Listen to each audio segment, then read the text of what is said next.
Pipik pun nampak terlihat menikmati kesibukan baru saat bisa berdiri di antara jamaah dan membagi kisah hidupnya antar sesama. Lantas benarkah jika jadwal Pipik untuk melakukan sharing istilah dakwah yang ia gunakan kini sudah mulai padat? Sebenarnya kan setiap orang tuh berhak berdakwah, bisa gitu kan. Perlu menyampaikan, ilmu yang dia punya gitu kan. Karena sebaik-baik ilmu, bagaimana dia bisa bermanfaat untuk orang lain, untuk diri sendiri juga. Dan insyaallah nanti,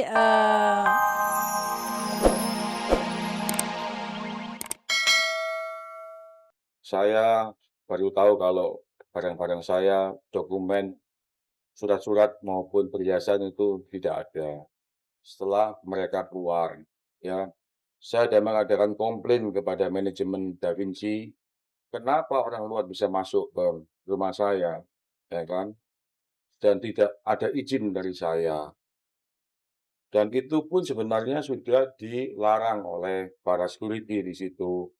Dokumen pasti, ya, terus barang-barang tinggalan dari papa saya ada. Ya cincin, arloji, perhiasan gitu-gitulah yang dipakai sehari-hari punya, yang ada nilai histori sama untuk saya.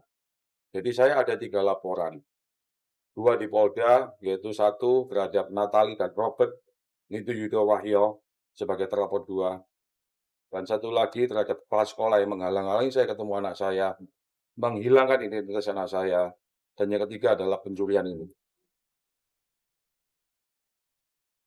Tak hanya itu saja, Natali juga dituduh telah memalsukan identitas diri karena Liming menemukan bukti-bukti tentang data yang berbeda dari kartu tanda penduduk milik Natali. Maka inilah lembar dosa Natali di mata Liming yang kini telah mencuat ke permukaan. Lalu apa reaksi Natali atas segala masalah yang menimpanya saat ini? Saya pun tahu bahwa ini adalah aib keluarga saya, ini adalah sesuatu yang saya simpan selama 11 tahun, saya tidak pernah ceritakan bahkan ke mama papa saya, bahkan ke kakak saya, ke sahabat-sahabat saya tidak saya ceritakan apapun, tapi akhirnya saya harus meluruskan ini supaya segala sesuatunya berjalan dengan baik. Karena memang sekarang ini kami sedang dalam proses perceraian. Saya sedang dalam masih sidang, sidang kedua akan ada hari Rabu. Jadi sampai ada pelaporan polisi dan lain sebagainya itu adalah semua, eee, tindakan-tindakan yang dimulai awalnya oleh pihak suami gitu. Jadi, saya tidak pernah melakukan hal-hal yang, sifatnya menyerang atau sifatnya mau membuat pertikaian dan lain sebagainya. Saya mau perdamaian dan itu sudah saya jelaskan berkali-kali bahwa saya ingin adanya perdamaian. Saya menemukan, satu fakta yang juga cukup menarik, bahwa sesuai dengan Kakak, Natali ikut saya mestinya sesuai dengan Kakak, status kawin.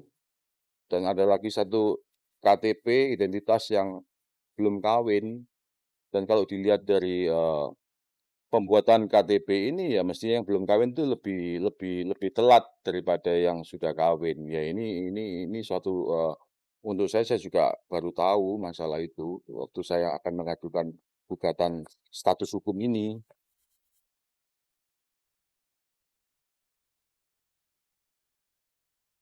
Beralih dari prahara rumah tangga Natali Margareta dan Liming, istri mendiang Ustadz Jeffrey Al-Bukhari, Pipik Dian Irawati, justru tengah menata hatinya atas segala konflik yang pernah mencuat. Merasa tak terima dengan dipugarnya makam sang suami tanpa sepengetahuan dirinya, memang menyisakan kekecewaan yang teramat dalam bagi Pipik.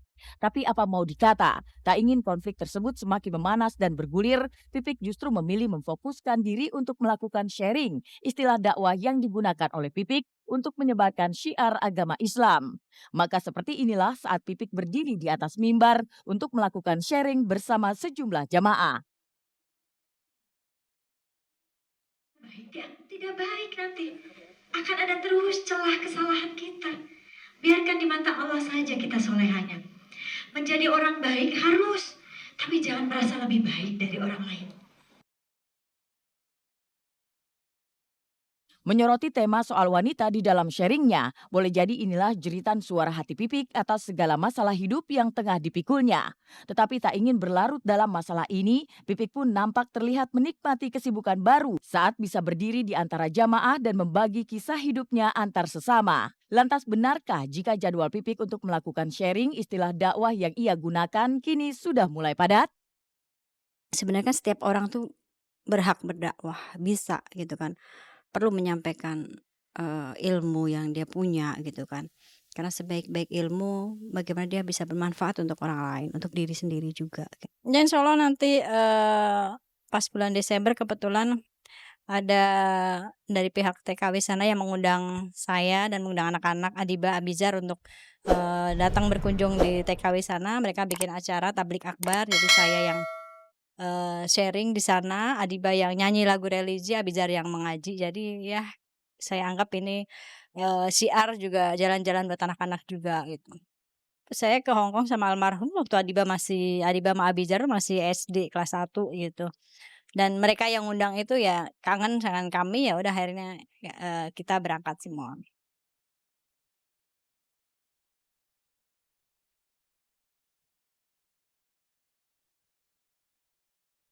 Hari Minggu kemarin, Pasha Ungu terlihat bahagia. Ia terus memamerkan senyum di saat berlangsung acara syukuran Akikah Saka, putra kedua dari pernikahannya dengan Adelia Wilhelmina.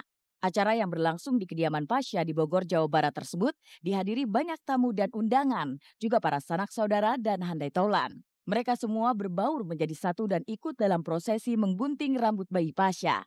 Maka seperti inilah kebahagiaan Pasha di syukuran Akikah Saka.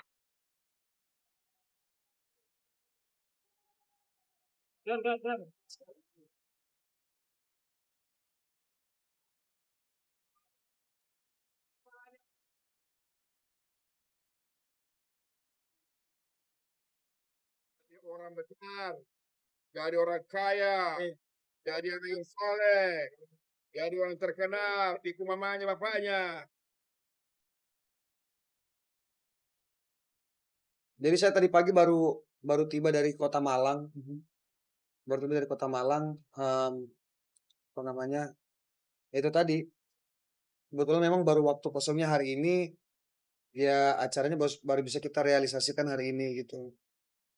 Ya itu tadi saya bilang di waktu yang sempit, tapi alhamdulillah acara berjalan lancar, tamu juga, alhamdulillah juga banyak yang datang.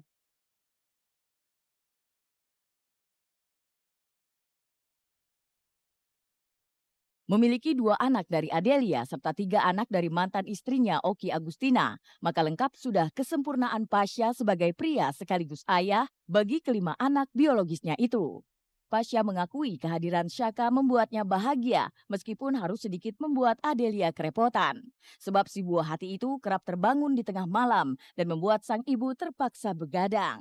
Dengan segala kondisi ini, lantas benarkah jika Pasha ingin menambah momongan lagi?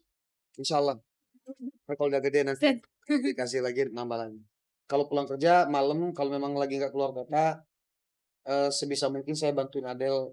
Karena kan khususnya Saka tuh lebih banyak sering bangun tengah malam. Jadi jujur aja Adel nih, sebulan ini boleh dibilang malam nggak pernah tidur. Jadi Adel tuh baru bisa ada waktu tidurnya tuh pagi sampai siang gitu. Jadi bertukar dia punya jam istirahat.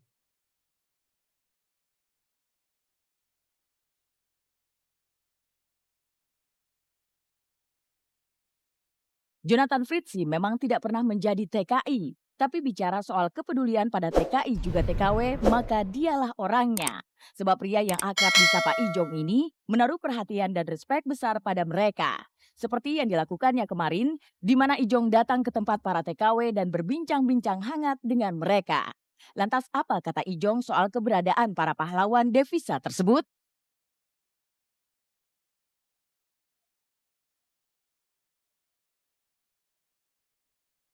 Aku dari dulu nggak pernah berpikir TKW itu rendah gitu kan, aku pikir TKW itu bagus loh gitu. Aku dulu sering ketemu sama TKW di Hong Kong, di Singapura, itu mereka gaya-gaya gitu. Jadi aku pikir mereka tuh senang jadi TKW, mereka tuh bagus gajinya jadi TKW. Kalau untuk jadi TKW itu nggak gampang gitu, mereka harus belajar dulu kayak sekolah gitu.